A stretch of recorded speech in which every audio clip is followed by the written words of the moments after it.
T'es-tu déjà senti déçu parce que quelqu'un n'a pas répondu à tes attentes? Aimerais-tu te libérer de ce poids émotionnel et trouver une paix intérieure durable? Dans cette vidéo, nous allons explorer comment le bouddhisme nous enseigne à vivre sans rien attendre des autres. Nous découvrirons comment le détachement et la compréhension de nos émotions peuvent nous conduire à une vie plus riche et plus épanouie. Accompagne-nous dans ce voyage vers la liberté émotionnelle et apprends à vivre avec sérénité sans dépendre des actions des autres. L'origine de la souffrance. Comprendre les attentes. Depuis notre plus jeune âge, on nous apprend à attendre quelque chose des autres. On attend que nos parents nous comprennent, que nos amis soient toujours là, que notre partenaire nous aime comme on le souhaite, que nos supérieurs reconnaissent nos efforts. Mais quand cela n'arrive pas, quand la réalité ne correspond pas à nos attentes, une douleur naît dans notre cœur. Parfois c'est de la tristesse, parfois de la colère, ou tout simplement de la déception. Le vrai problème n'est pas que les autres nous déçoivent. Le problème, c'est que nous attendions quelque chose d'eux.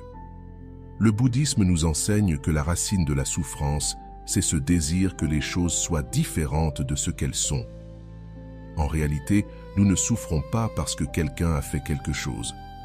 Nous souffrons parce que nous voulions qu'il fasse autre chose. Nous souffrons parce que nous avions imaginé une réaction, un mot, une attitude, et nous ne l'avons pas reçue. Notre esprit s'accroche à une idée de comment les choses devraient être, et quand ce scénario ne se réalise pas, quelque chose se brise en nous. Ce quelque chose n'a pas été brisé par l'autre, mais par nos propres attentes. Comprendre le fonctionnement de l'esprit. Il ne s'agit pas de ne plus rien ressentir. Il ne s'agit pas de devenir froid ou fermé. Il s'agit de comprendre comment fonctionne notre esprit. De voir clairement que chaque fois que nous attendons quelque chose de quelqu'un, nous lui remettons le pouvoir sur notre bonheur. Nous disons à l'autre, c'est toi qui décides si je vais bien ou non. Et ça, c'est dangereux, car personne n'a le pouvoir ni la responsabilité de nous rendre heureux. Cette mission n'appartient qu'à nous. Une histoire simple l'explique bien. Imagine que tu marches dans la rue, quelqu'un te bouscule, tu te retournes pour lui faire une remarque, et tu découvres que cette personne est aveugle. Te mettrais-tu en colère de la même manière? Probablement pas, parce que tu comprends que ce n'était pas intentionnel. Avant de continuer, je te serais reconnaissant si tu mets un j'aime à la vidéo, cela m'aiderait à continuer de diffuser cette philosophie. Si tu n'es pas encore abonné, je te recommande de t'abonner et d'activer la cloche pour ne manquer aucune vidéo.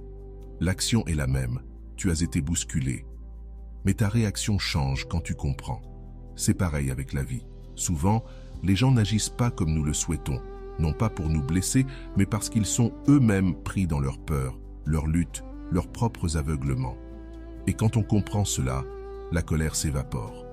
Vivre sans attente ne veut pas dire se résigner. Cela veut dire se libérer. C'est avancer dans la vie les yeux ouverts, en comprenant que chacun fait ce qu'il peut, à son propre niveau de conscience. Le monde ne tourne pas autour de nous, il n'est pas là pour satisfaire nos désirs. Et quand on arrête d'exiger que tout se déroule comme on le souhaite, on découvre la beauté de ce qui est déjà là.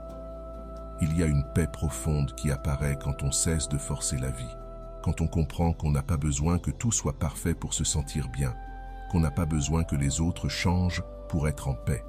Ce dont nous avons besoin, c'est de lâcher prise, de laisser tomber nos idées figées de comment les choses devraient être et de commencer à vivre avec ce qui est, parce que ce qui est suffisant. La leçon du détachement, se libérer des chaînes émotionnelles.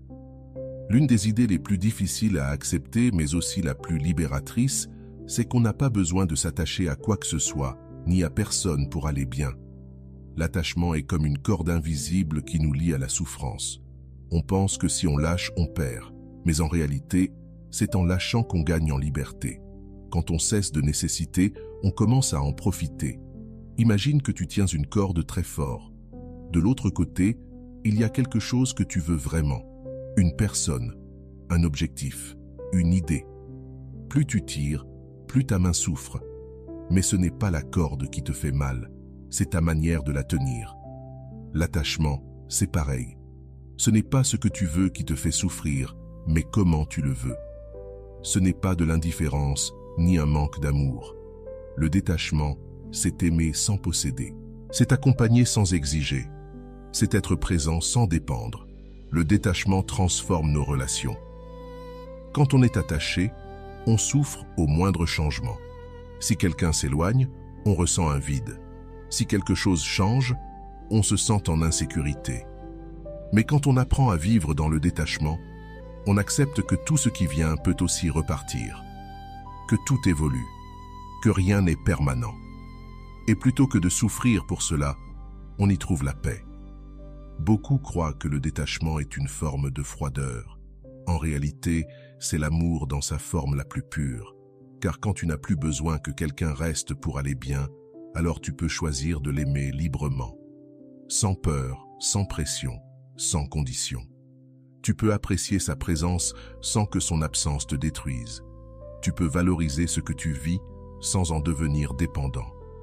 Cela transforme nos relations, car on cesse de vouloir contrôler l'autre. On cesse de vouloir qu'il joue un rôle. On commence à le voir tel qu'il est, avec ses forces et ses faiblesses. On est là, non pas pour recevoir quelque chose, mais parce qu'on choisit d'être là. Et cela ne s'applique pas qu'aux relations humaines. Cela s'applique aussi à nos idées, nos plans, nos rêves. Lâcher prise pour accueillir. Parfois, on est tellement accroché à une vision de la vie, à un rêve spécifique, qu'au moindre changement, on s'effondre. Mais si on vit dans le détachement, on apprend à s'adapter, à couler avec la vie. On comprend que tout a un cycle, que si quelque chose part, autre chose peut venir, et que quand on lâche, nos mains sont libres pour recevoir.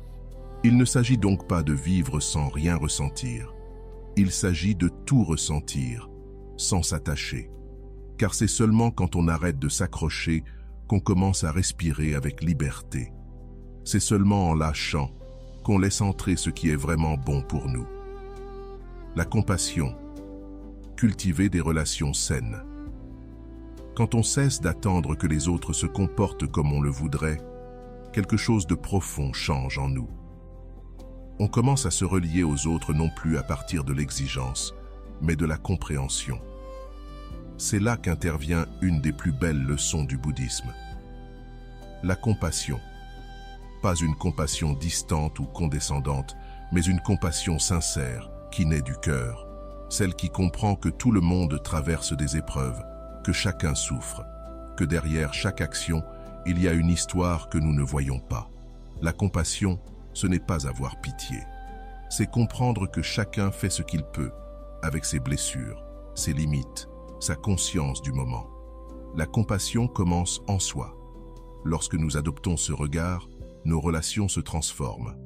On se sent moins attaqué. On réagit moins avec colère lorsque quelqu'un agit différemment de ce que l'on attendait. On réalise que ce comportement parle plus de lui que de nous.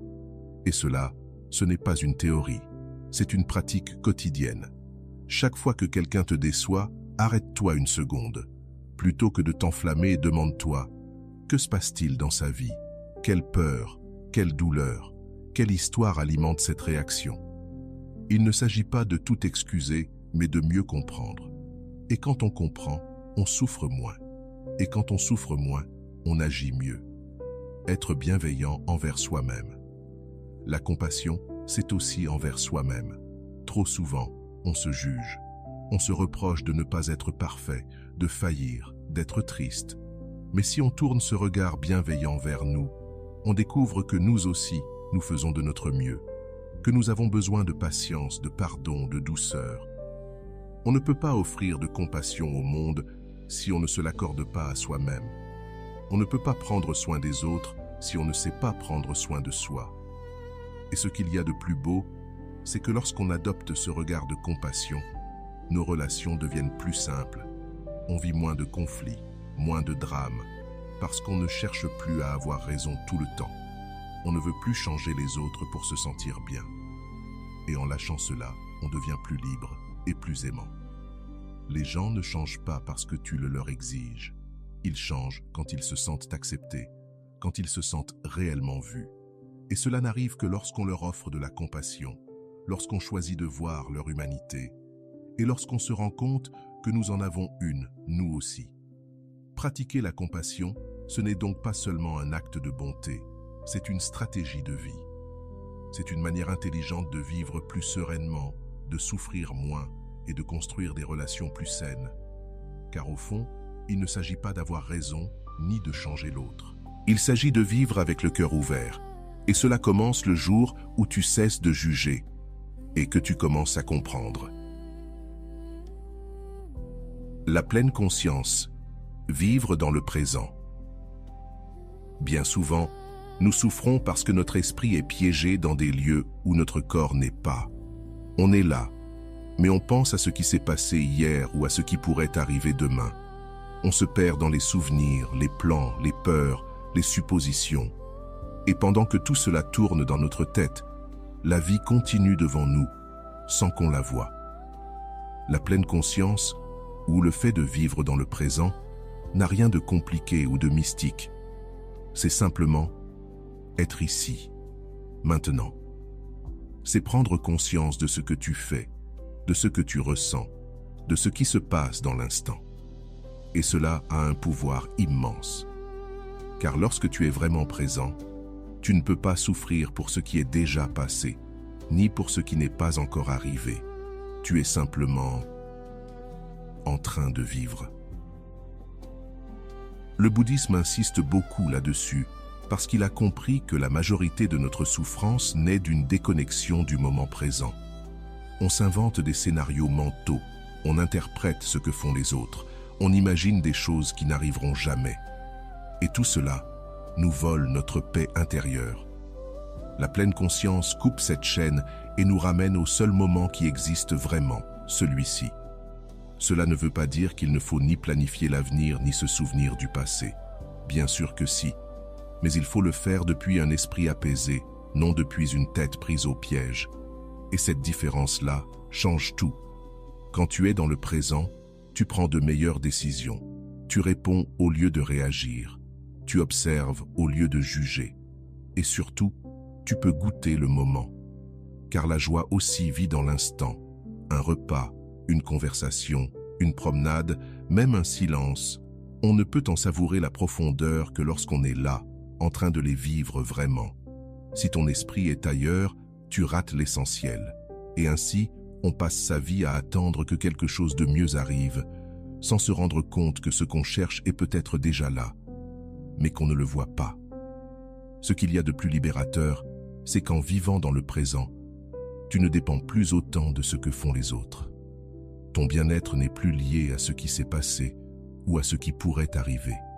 Il est ici, dans ce moment, dans ta manière de voir et de vivre ce qui est là.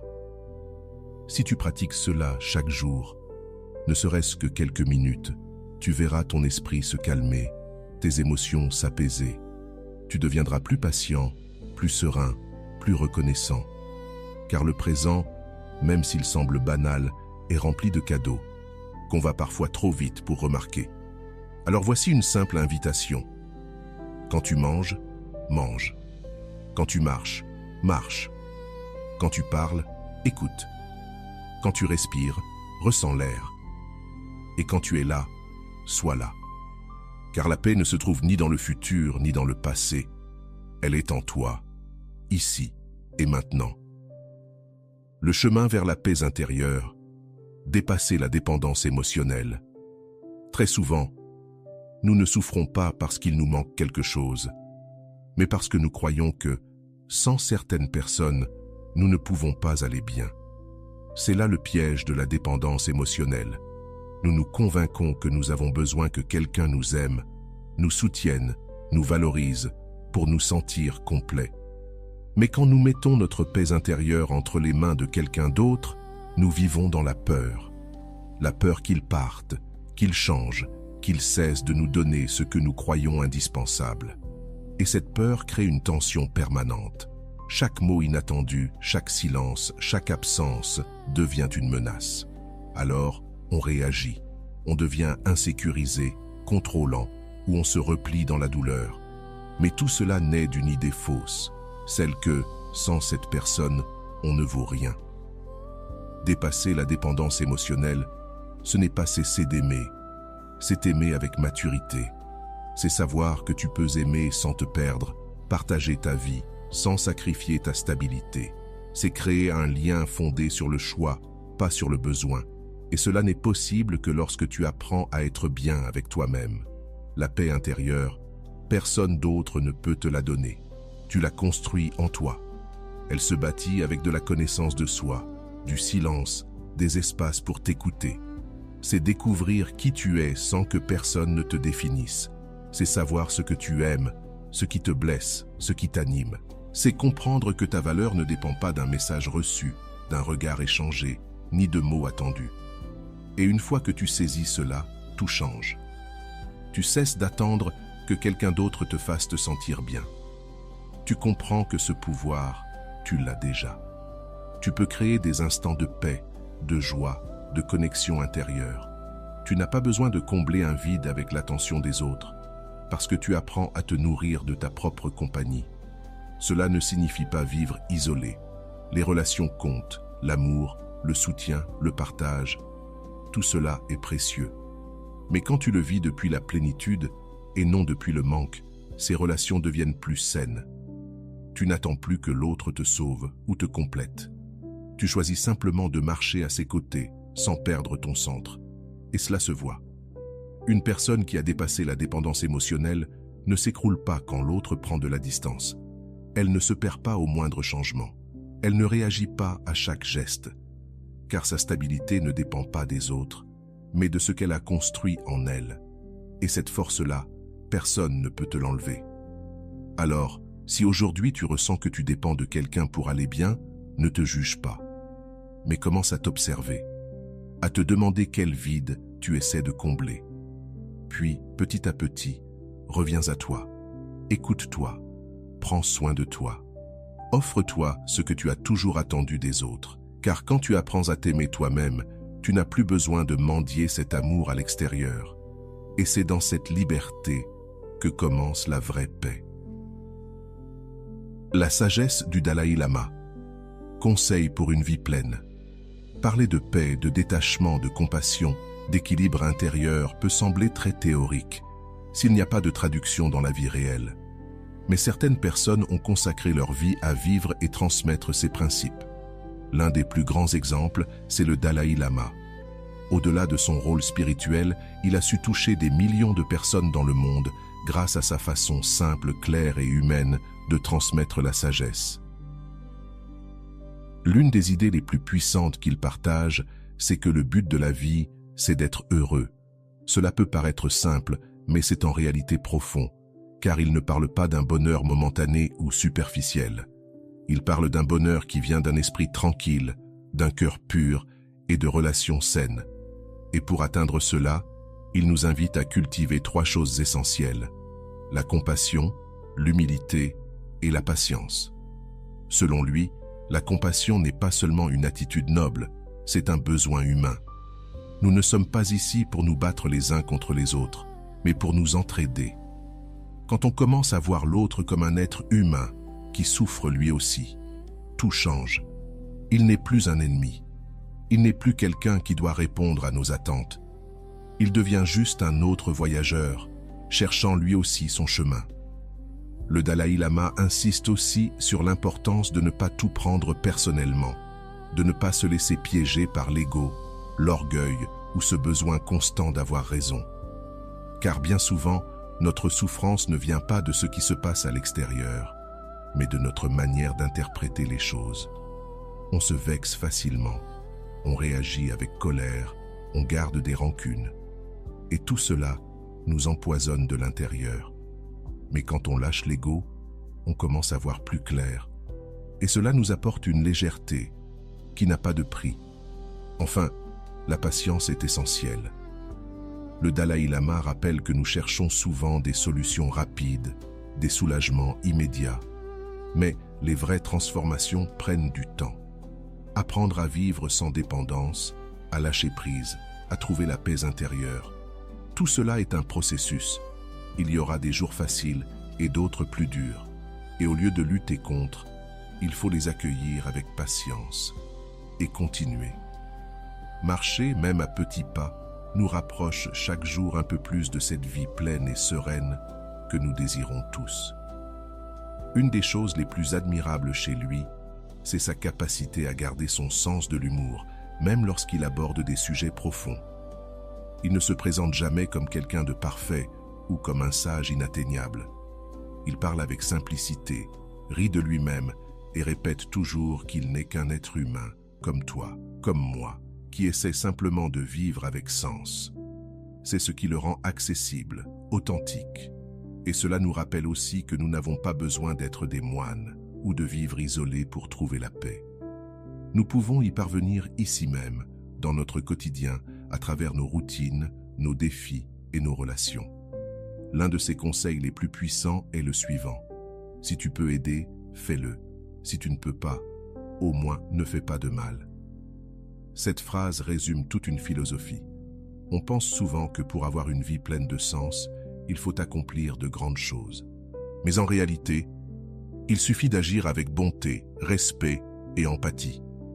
Il suffit de bien traiter ceux qui nous entourent, d'être honnête, de choisir nos mots avec soin. Ces petits gestes répétés chaque jour construisent une vie pleine et apaisée. Le Dalai Lama parle aussi beaucoup de l'importance de prendre soin de notre esprit, de ne pas le saturer de bruit, de plaintes, de comparaisons. Il nous invite à méditer, à faire silence, à écouter notre monde intérieur. Même si nous ne méditons pas tous de la même manière, nous pouvons tous créer des instants de calme, des moments pour respirer, pour remercier, pour nous reconnecter à ce qui compte vraiment. Alors, si nous voulons mieux vivre, il n'est pas nécessaire de chercher des formules magiques. Il suffit de commencer par l'intérieur, en prenant soin de nos pensées, de nos émotions, de ce que nous offrons au monde. Il suffit de regarder l'autre avec compassion et de nous regarder nous-mêmes avec patience. Comme il le dit si bien, la paix commence en soi, et de là, elle rayonne dans le monde. Appliquer les enseignements dans la vie quotidienne, étape pratique. Comprendre ces idées est une chose, les mettre en pratique en est une autre, car c'est quand la vidéo s'éteint, quand la routine revient, quand une réponse se fait attendre ou qu'un imprévu surgit, que tout cela est vraiment mis à l'épreuve. Voyons donc comment appliquer concrètement ces enseignements, car s'ils ne vivent pas dans le quotidien, ils ne sont que des mots. Première étape, observe tes attentes. Il ne s'agit pas de les éliminer du jour au lendemain, ce ne serait pas réaliste. Il s'agit de les rendre visibles. Demande-toi souvent, qu'est-ce que j'attends de cette personne? Qu'est-ce que je veux qu'il se passe? Et si cela n'arrive pas, que se passera-t-il? Rien qu'en faisant cet exercice, tu prends conscience du nombre de fois où tu attends que le monde corresponde à tes désirs. Ce n'est pas mal en soi, mais si tu ne le vois pas clairement, cela devient une source constante de souffrance.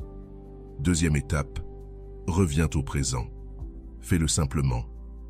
Quand ton esprit part dans le futur avec anxiété ou dans le passé avec tristesse, arrête-toi. Respire. Regarde autour de toi. Connecte-toi à ce que tu fais. Si tu bois un café, savoure-le. Si tu écoutes quelqu'un, écoute vraiment. L'esprit a besoin d'ancrage et tu peux en être l'encre chaque fois que tu choisis d'être ici, maintenant. Troisième étape. Lâche le besoin de tout contrôler. Accepte que tu ne peux pas changer les gens, que tu ne peux pas contrôler leurs réactions, leurs émotions ni leurs pensées. Ce n'est pas de la résignation, c'est de la liberté. Car lorsque tu cesses de vouloir tout diriger, tu te détends. Et lorsque tu te détends, tu peux agir avec sérénité, choisir tes mots, tes gestes, ton énergie. Quatrième étape. Soigne ton dialogue intérieur. Tu ne peux pas vivre en paix si ton esprit est un lieu hostile, si tu te parles mal, si tu te juges sans cesse, si tu ne t'autorises pas à échouer. Change cela. Parle-toi comme à quelqu'un que tu aimes, avec patience, douceur et compassion. Si ton esprit devient ton refuge, tu n'auras plus autant besoin des autres pour te sentir bien.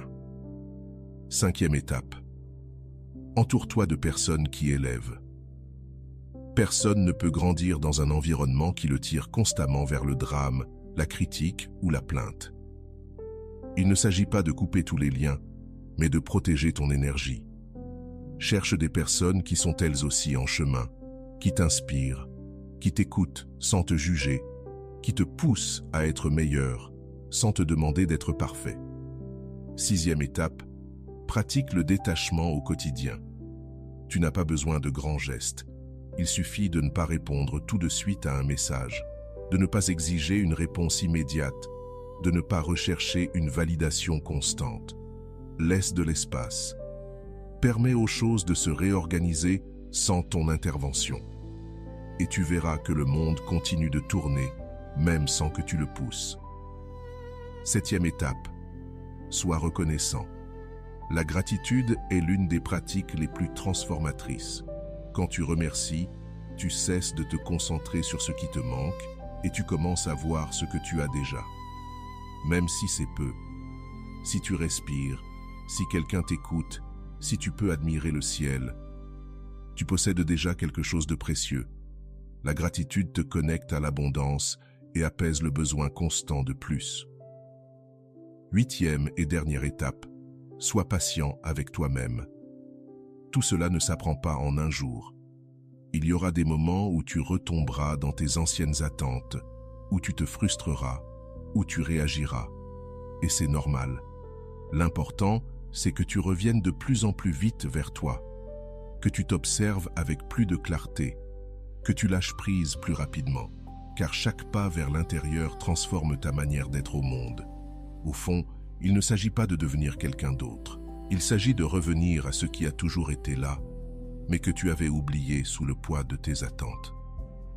Ta paix, ton équilibre, ta liberté émotionnelle, tout cela est déjà en toi. Réflexion finale. Le pouvoir de vivre sans attendre quoi que ce soit de personne. Quand tu lâches les attentes, ce qui reste, c'est la réalité telle qu'elle est, sans fioriture, sans exigence, sans fantasme. Et même si au début, cela peut sembler un peu froid, tu découvres vite qu'il y a dans cette réalité une liberté plus grande que tu ne l'aurais jamais imaginée. Car tant que tu vis en attendant que les autres te rendent heureux, tu restes prisonnier d'une montagne russe émotionnelle qui ne s'arrête jamais. Un jour, tout va bien parce que quelqu'un t'a dit quelque chose de gentil. Le lendemain, tout s'écroule parce qu'il ou elle n'a pas agi comme tu l'espérais. Et ainsi passent les jours et passe la vie. Mais un jour, tu comprends que personne n'est obligé de te donner ce que tu attends. Et que toi non plus, tu n'es pas obligé de porter les désirs de quelqu'un d'autre. Alors, quelque chose se relâche à l'intérieur. Et là commence la transformation. Car tu te mets à vivre plus léger. Tu n'as plus besoin d'analyser en permanence ce que les autres font ou disent. Tu ne cherches plus à évaluer constamment si quelqu'un t'aime suffisamment, s'il te valorise, s'il te répond comme tu le veux. Tu es juste présent. Et à partir de là, tu peux vraiment aimer. Vivre sans rien attendre de personne, ce n'est pas se couper des autres, c'est se relier depuis un espace de liberté. C'est pouvoir regarder quelqu'un et lui dire « J'aime ta présence ici, mais si un jour tu choisis de partir, je saurai aller bien. » C'est apprécier les gens qui t'entourent, sans placer ton bien-être entre leurs mains. C'est marcher aux côtés des autres sans perdre ton propre rythme. C'est comprendre que la véritable connexion ne naît pas du besoin, mais du choix. Et cela ne veut pas dire que rien ne te fera plus jamais mal. Bien sûr que ça fait mal quand quelqu'un s'éloigne, quand quelque chose se termine, quand les choses ne se passent pas comme tu l'avais espéré. Mais cela ne te détruit plus, parce que tu as construit à l'intérieur de toi un espace sûr. Un espace où tu peux toujours revenir, peu importe ce qui se passe à l'extérieur. Et cet espace te donne une paix qui ne dépend ni de quelqu'un, ni de quoi que ce soit. Sur ce chemin, tu devras lâcher beaucoup de choses. Tu devras abandonner certaines idées, certaines relations, certains automatismes. Mais ce que tu gagneras sera bien plus grand. Tu gagneras en présence, en clarté, en paix. Tu gagneras une vie dans laquelle tu es le véritable protagoniste et non les réactions des autres. Une vie dans laquelle tu choisis comment te sentir, comment répondre, comment vivre. et c'est l'une des plus grandes formes de liberté que tu puisses atteindre. Alors, si aujourd'hui tu es à un moment de ta vie où tu sens que tu dépends trop de quelqu'un, que tout ce que l'autre fait ou ne fait pas te bouleverse, que tu vis en attendant quelque chose qui ne vient jamais, alors arrête-toi, regarde-toi avec honnêteté, pas pour te juger, mais pour commencer à te libérer. Car tu n'as pas besoin de rester coincé dans ce cycle. Tu peux commencer à lâcher doucement. Tu peux commencer à construire ton centre. Tu peux commencer à vivre depuis la paix et non depuis le manque. Et chaque fois que tu sentiras que tu recommences à attendre, rappelle-toi ceci. Ta valeur ne dépend pas de la façon dont on te traite. Ton bien-être ne dépend de personne. Ta paix t'appartient. Et personne ne peut te l'enlever, sauf si tu choisis de la leur donner. Merci d'être resté jusqu'ici. Si cette vidéo t'a fait réfléchir, si elle t'a apporté des outils, si elle t'a aidé à voir les choses autrement, je t'invite à t'abonner à la chaîne. Il y a encore tellement de sujets à explorer ensemble. Et si quelque chose de ce que tu as entendu a résonné en toi, laisse un commentaire. On adore te lire. Raconte-nous ton expérience, ce que tu es en train d'apprendre, ce que tu es en train de lâcher. Parce que cet espace n'est pas seulement fait pour écouter, il est là pour partager, pour grandir, pour s'accompagner. On se retrouve dans la prochaine vidéo. Et en attendant, n'attends rien. Vis tout.